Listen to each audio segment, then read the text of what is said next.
Sasa kuna tukio limetokea, tumeona tuwaite tuwa brief. Tumetaarifiwa kwamba makamu mwenyekiti wa chama Mheshimiwa John Heche wakati anaingia kwenye geti la mahakamani muda mchache uliopita amechukuliwa na polisi na wameondoka naye. Nimepigiwa simu na mmoja wa wasaidizi wake vile vile muda mchache wakati nakuja kuzungumza na nyinyi, amenitaarifu kwamba wamemuingiza kituo cha polisi Central. Sasa tunaita kusema mambo mawili.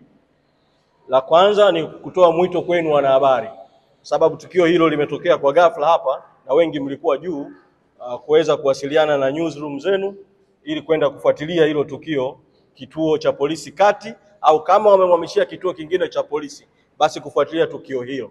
Lakini la pili, tumekwishaelekeza mawakili wetu waelekee moja kwa moja huko polisi kwenda kufuatilia kuhusiana na swala hili. Tutakapopata taarifa za ziada tutawa brief, lakini sasa tumeona tuitoe kama breaking news kwa makamu mwenyekiti amechukuliwa na polisi.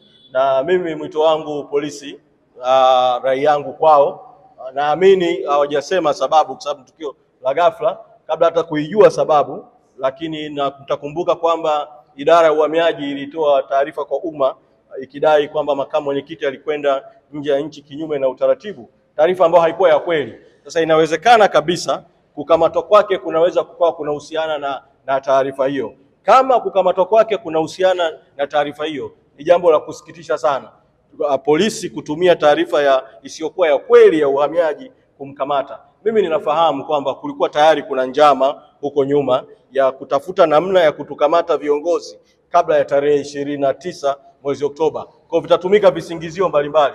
Hata mimi pamoja na kuwa niko huru sasa na nitakwenda kushiriki hiyo kesi iliyofunguliwa dhidi yetu kutafuta amri ya mahakama kutaka kutuweka ndani, lakini naweza tukatoka hapo na tukakamatwa tu kwa sababu nyingine yoyote, kwa sababu kuna jitihada za kujaribu kutuweka ndani mpaka baada ya tarehe 29 mwezi Oktoba. Kwa hiyo tupeane nafasi sasa tufuatilie swala hili kama nilivyoomba wanahabari mfuatilie, lakini vile vile mawakili wetu wanakwenda Central kufuatilia.